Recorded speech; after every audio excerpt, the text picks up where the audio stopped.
everyone. It's Catryn Becker. Welcome to the Good, Bad, and Ugly of Business. Today, I am joined by Melanie Webb. Melanie is an amazing leader and innovator within the fitness and wellness space. She and I met in Prague, Czech Republic, almost exactly 3 years ago to this date. We've kept in contact through that time, and I am so excited to bring her on this show and introduce her to all of you. So welcome, Melanie. Thank you, Catryn. I'm so excited to be here. Yes, it is wonderful to connect again after all those years and to see where you've gone and grown in your business. I think a lot has changed and I'm so excited to hear about it. Likewise, likewise. What a fun adventure we had in Prague. And it's so fun to reconnect with you 3 years later through the wires, through the ether. So thank you for having me on your show. Absolutely. And how blessed were we to be able to travel internationally before COVID shut the world down? Right? A couple months later, and the smackdown came. So we were right on time. Yes, we were. Everything is always right on time. Yes. So tell the listeners more about what it is that you do. Well, I would consider myself a full-blown entrepreneur at this point where I'm all constantly having creative ideas after 25 years working in the fitness and the outdoor industries. So I've kind of reached that point in my career where I woke up one day and thought, I think I've got something to say. And I think I've been doing something unique and have a different twist on industries that we're all familiar with. So I'm primarily positioned in the fitness industry right now. And I focus on all things mind, body, and nature and view those as the three pillars of wellness. So I've written a course that's available for fitness professionals, and that's called Mother Nature's Gym. And I'm working on an app, which is in beta right now on Apple and Google and soon to be released. I'm very excited about that. It's a fitness and wellness app. And I'm building an online community so that I can interact with more people who I can't work with in person. Oh, I love that. And I love that you have nature as one of the pillars because I think nature is so overlooked as an important part of wellness. Like, in fact, there was an article that I saw the other day, and I think it was in a pretty well regarded magazine or journal. And it was talking about, we know the benefits of getting out in the sun during the summer, but there's actually benefits in getting out in the winter too. And it's like, yeah, the benefits just being outside. The benefits of just being outside are profound and many and so undervalued in our fast-paced technological world.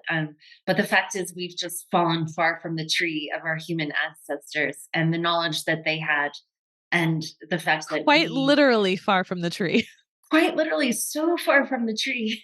And in spite of these amazing ways we can connect with each other now, which are phenomenal and blessings, yeah, we've lost connection with where we came from. And that's the planet, Mother Earth, the soil, and it's nurturing to us in so many ways, especially our brains, for mental health. So yeah, even in spite of winter, it was 12 degrees outside when I woke up today. And I confess I did not get outside yet, but I will be outside today at some point because it's still good for you, even if it's not direct penetration of that vitamin D from the sun on our skin. Oh, absolutely. We know that it still comes through clouds and all that goodness. You know, it's become aware, our sort of Western culture about forest bathing and the Japanese tradition of doing that. Why do you think, in your opinion and what you've seen, that it's not as accepted in the West as it seems to be in the East? They seem to have kept that connection in a way that we haven't. Mm. Well, what I know of the history of forest bathing as well is that the government got behind it Mm. because at some point the suicide rate in Japan had escalated due to the stress they were under performing in their careers and their professions and their school and academics. So people were literally on a daily basis, throwing themselves from tall buildings and being cleaned up off of the streets. Mm. And the government recognized that its people were its greatest asset and that it was not going to succeed economically and financially if its people were not well. And so the government got behind this medical movement, and they were leaders in doing the research of what happens when you're in the forest, and, had medical doctors positioned on hiking trails where you could actually put nodes on your frontal cortex and measure and see that your cognitive capabilities, your This is where the monkey mind originates. I'm Yeah. pointing to my forehead, but this is not a podcast. The frontal lobe is behind your forehead. And that's where all our noisy thoughts live, right? And they found that walking in the forest actually quiets that part of your brain. And it doesn't have to be forest, of course, it's any part of nature compared to an urban environment. And in addition to that, systolic heart rate, your systolic blood pressure drops by 10 points when you're walking outdoors compared to walking outdoors in a natural environment compared to walking in an urban environment. So all these physiological effects, again, just indicating that we are one with our environments. And when we're in a stressful environment, our body is stressed compared to when we're in a more natural environment. And anyway, that's the history of what I know of what brought forest bathing back to the forefront. Is it's actually a really modern take on, of course, an ancient knowledge that we had. Oh, And that's and fascinating. why haven't we got behind it? I wish I knew the answer to that. We seem to be, Western United States culture seems to be very reactive in our stance toward health and well-being. We're still in that box of like, we'll take a pill. We want the quick fix. Do you think it's because they can't monetize nature? Yeah, how do you monetize it? How do you make a commodity that we're not? The way we seem to monetize nature is by exploiting it, and it has value if we can extract and sell. And that seems to be our way of the manifest destiny of where you and I are essentially Westerners, right? Yeah. Of the United States. And that's why this was founded, was go out west and claim your land and manifest your destiny. And I think that just has these deep rooted origins in the way we view the planet. It, and where I live in Utah, land has value if we can create recreation dollars around it and support cities economically by people coming as tourists. But just a mountain to look at, I feel like we're still coming around to that. Yeah, I think you're right, and I hope we can speed it up. And so I love what you're doing out there to bring this to people and to help them to recognize that, yeah, we're stressed. Yeah, we're exhausted. Just step outside. Yeah. And immediately your parasympathetic nervous system will do what we call down regulate. So, I live in the world of wellness. So I speak these biology terms and physiology terms. The nervous system has basically two lanes. The sympathetic nervous system is when we're in our go mode, and the parasympathetic nervous system is where the brain is working, guiding the body to digest our food, fall asleep, relax. And stepping outside can help you instantly just transition into that mode. So it's good for the body and the brain. Oh, beautifully said. And I love how you kind of take something that not everyone's aware of and make it such a simple, easy to understand piece, because language is so important, I think, in how we communicate and being able to, once you start studying something, your language changes. It evolves and you have this more elevated language, but then you lose the ability to communicate it back to those who don't Mhm. know. And having that ability to that hand forward to help bring the people into your understanding, it's quite a gift. Oh, thank you. That's what I hope WebbWell becomes, is like, let's just take this old knowledge and make it modern knowledge again and make it accessible to everybody. And probably make it exciting too. Exciting and fun. I mean, obviously clearly really passionate about this. It lights my fire every day. So I love when I see the lights come on in somebody's eyes as they discover this again or for the first time. Absolutely. So, this obviously is a passion of yours. It's just you exude it. It's very clear. Is this something that's always been a passion, or was there a path for you to get to this place? Great question. I realized looking back that it was just always there. So I was raised in northern Utah. I like to see at the base of a beautiful mountain that's about 12,000 feet high called Mount Timpanogos. And I would wake up every day and just imprint on that presence of a mountain. And my father was a biologist and he taught AP biology, and he had me in science camps for girls since the time I could remember. I was immersed in anatomy and physiology and, going out bird watching with him and collecting insects. And I just had this really, I do think it's a gift that I came to the planet with, was this innate love of beauty and love of nature and feeling just at one there and very comfortable. But then having my father mentor me that this is a safe place for me to be as a girl and as a woman.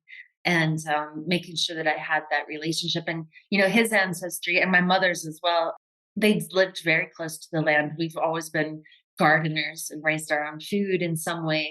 That was part of our family culture, was growing food and spending time in the garden and raising it and eating it and being grateful for it and giving thanks for it and recognizing that it nourished our bodies and our health. And in addition to that, I played sports, and I was a very competitive athlete growing up. And so I kind of had these two worlds of fitness and being in physical therapy, so the body piece with the nature piece. And so as my career progressed, that's what I decided to pursue. Was I ultimately ended up with almost 2 bachelor's degrees when you add up all the credits in like biology and athletic training and human physiology. And then as my career took me to Washington, D.C. as an environmental consultant, and then I transitioned back to fitness and was working in a gym, strictly in a gym, training clients like 8 hours a day, 6 days a week. Sometimes I did 11 clients a day. The book That talking sounds a about lot. business, talking about the good, the bad, and the ugly of business, was like feeling literally kind of exploited as a trainer by my managers and the owners of the clubs to just take on more clients and produce more income and sales, and I loved my clients, but that was such an unhealthy rhythm for me. So I had gone from being this, real nature girl and living really in the wild, remote places as a wildlife biologist for 3 years, to the city girl. And my batteries got very drained after 7 years of not knowing how to reboot and just not understanding that I only had one pace, and it was go, go, go. Yeah. And I was young and I was excited about my career and I was at the top of my game as a trainer. And it was just, yeah, one of those good, bad, and ugly lessons I had to learn in business, was that I have to hit the reset button myself. And I love the pace I'm working at now with clients, because I know how to nurture my own energy now. So when I come into that space with them, I'm really able to hold a more loving, energizing space for them and make that session all about them, and make sure that they are being nurtured when they come to work with me. And it's so true, especially for entrepreneurs. And I think it's a very common thread that all entrepreneurs experience, but there's some sort of level of sacrifice. As an entrepreneur, you're everything. You have Yeah. to wear all the hats. Even if you have a team behind you, there's still so much where it's, in a corporate setting, there's much more of a siloed aspect of everyone kind of has their role in their lane. But as an entrepreneur, that's much more muddled, if you will. So, other than what you just described, were there other sacrifices that you have made to get you to this point? Oh, yeah. I mean, yeah, sacrifices. I mean, I was telling a friend the other day, I said, books don't get written and apps don't get created by being with people all the time. For 2.5 years now, I've been working to create an app, and that's a lot of solitary time. Of course, there are partners who I love interacting with on a regular basis and creating content with people, but it's a really solitary pursuit, and it's a creative idea that you're nurturing. And for me, it becomes a flow state when I'm working on these things, or when I'm writing my book. When I wrote my course, it took 6 weeks to just brain dump everything I've been practicing for 10 years. Yeah. And the writing of that was actually really easy and fluid. Like it just flowed. But that's time alone at your computer or with your manuscript, or outside walking and thinking. So sacrificing relationship, I've certainly done that as an entrepreneur. And you can look at that and, yeah, I created these things and that required me to step aside, and these things wouldn't have gotten done without that.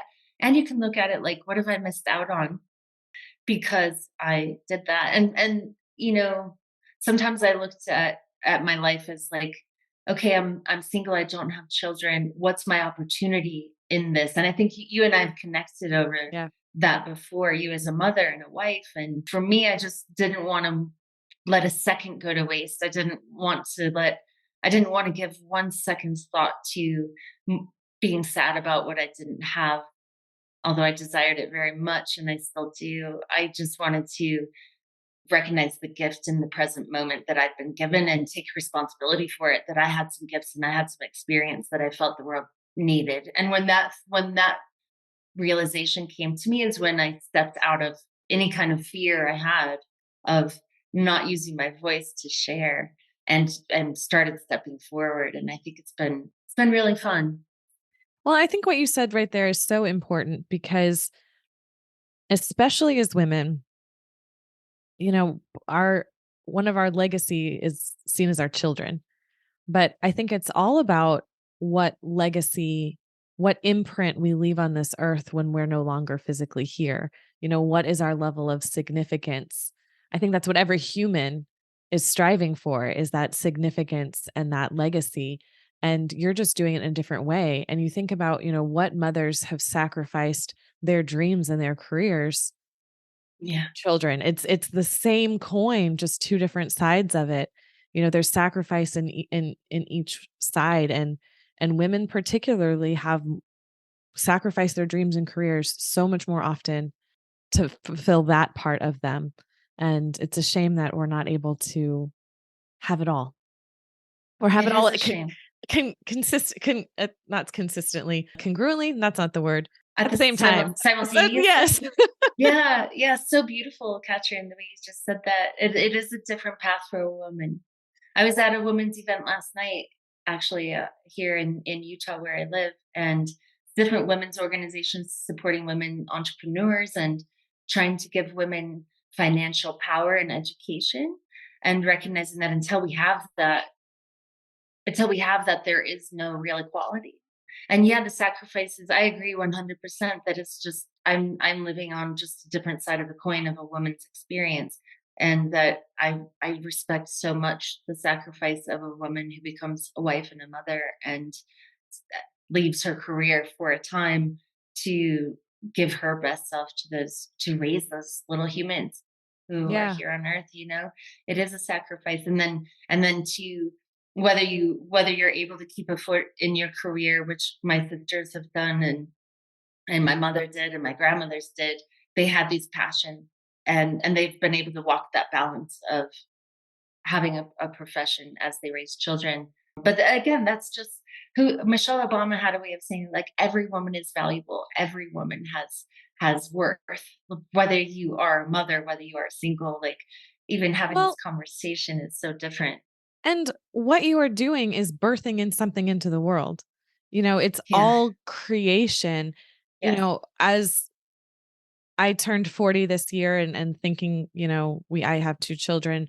Is this something else I want to do? And I was like, I feel like there is another birth coming. It's just not a human. I love it. Like there is Yeah. still that piece of creation and bringing forth something that, and it's not easy. It's not easy in either aspect, whether it's through whatever means that creation comes into the world. Yeah, yeah. I think, yeah, creative energy is a gift. It's a blessing. It's part of our innateness as a human being. And I just find it very generative. Like, it's the thing that renews energy as you use it to create. And you're right, it manifests in all forms. And I believe that's what we're here to do.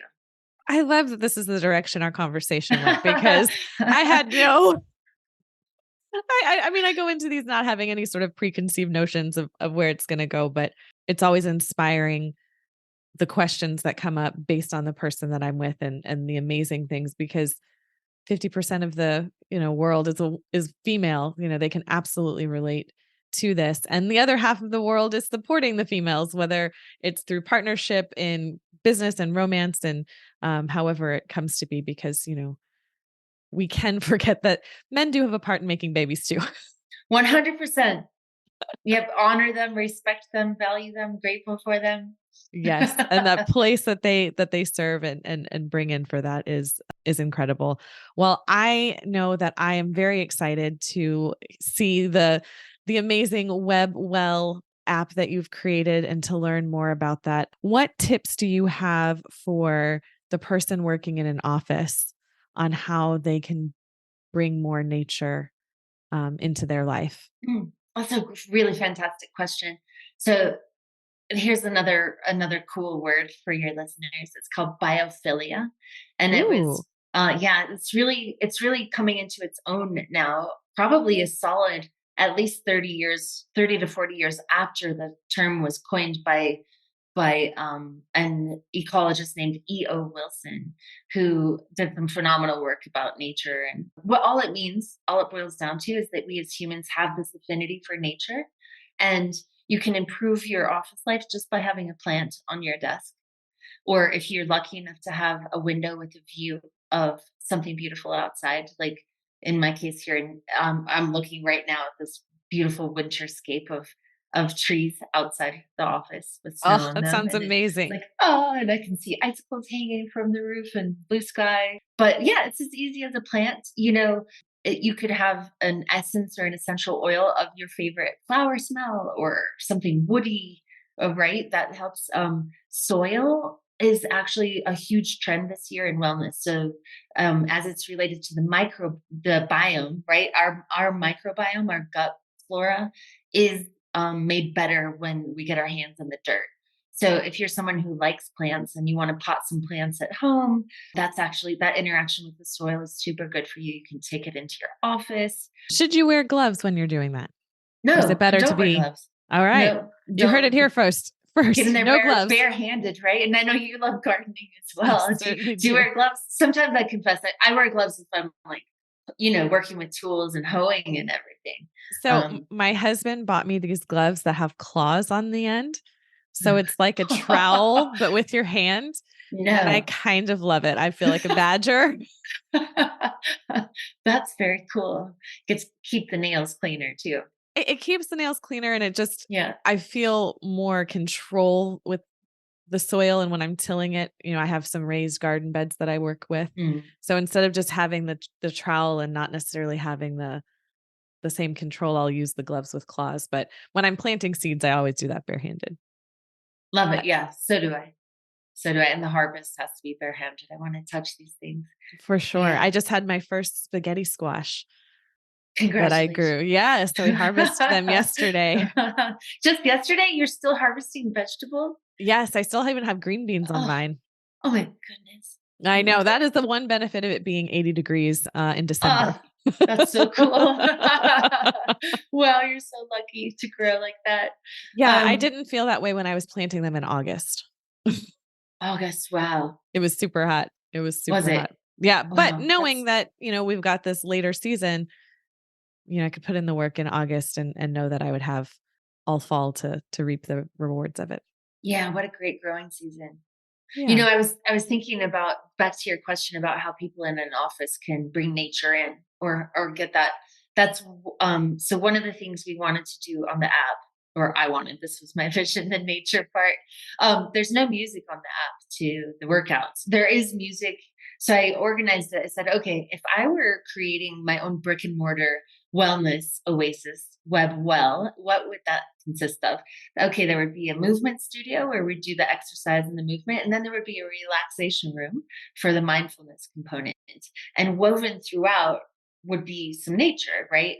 And then you'd like spill out into these oases, like the pools and the fountains that you see around places like Prague and old Europe, like when we were Yeah, walking around those cobblestone sidewalks and everything between those old buildings. And if you remember, there were always these water fountains you're and right. gathering places. So the well was this gathering place and exchange of information. Literally, Catryn, the well sprang out of that experience as we were in Prague. And this Wow. gathering idea. And so there's a lot of water sounds on the app in the relaxation room. So there is a channel that does have some music. There's a channel that has guided breath work, and there's a channel that has guided imagery. And all of those have a sound of nature throughout. And we did not use music in any of the guided meditations or the workouts, specifically because I wanted silence. I wanted to create an atmosphere that was quiet for people. And you can stream your own music in the background, you can listen to whatever you want.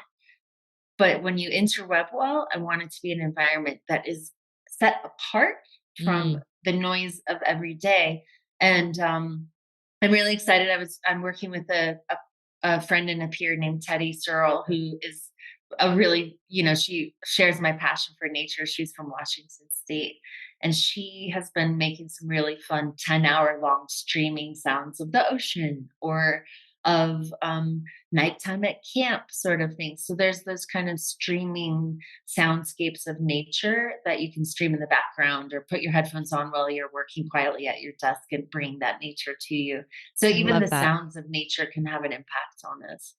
I absolutely love that. And I I love the duality of the name. I had only been thinking it in terms of wellness and not in a wellspring and Yeah. that well of knowledge. I mean, it plays on so many different places. That's so great. That's so great. And you bring up such a good point, which I think we'll have to have another another session to go more deeper into it. But I think the world has gotten so noisy that it's actually creating deafness. Oh, beautiful. That What a way to say that. we're so deaf to so many things, and creating that space for silence is really really important. And what a beautiful inspiration you had to include that in your app. Thank you. Thank you. Yeah, I like it. When one of the reviews on the app is something about like, oh, I was shocked when I got there. There was no sound and I didn't know what to do. And then I heard the sound of a bird in the background and I just was like, oh, like, so I mean, that's one of my happiest reviews that I like to look at to reinforce that like it does resonate. I And love it it. is such a stark contrast. And yes, silence, the new luxury. I mean, what a thing, right? What a thing. It's kind of like when the first person bottled water and people were like, who would buy Oh, bottled water? Like water's free. And now we kind of have to oh, like bottle silence. yeah, we do. How to do that. That's Gosh, your what's first patent. next? Yeah, we need to figure out what's the next thing coming it's so obvious that we can get ahead of it. Let's get ahead of that. Let's get on that, partner. I love it, Melanie. I love it. Well, thank you so much for your time and being here. And thank you for honoring your passion and mission and bringing that to fruition, bringing that to all of us so that we can all benefit. Thank you, Catryn. It's been a pleasure. So fun to reconnect and see your face again. Yes, always, always a pleasure. All right, everyone. Well, thank you so much for listening. I can't wait to hear what beautiful things you picked up from Melanie, and make sure that you are on the lookout for the WebbWell app. I know it will change your life. Have a great day.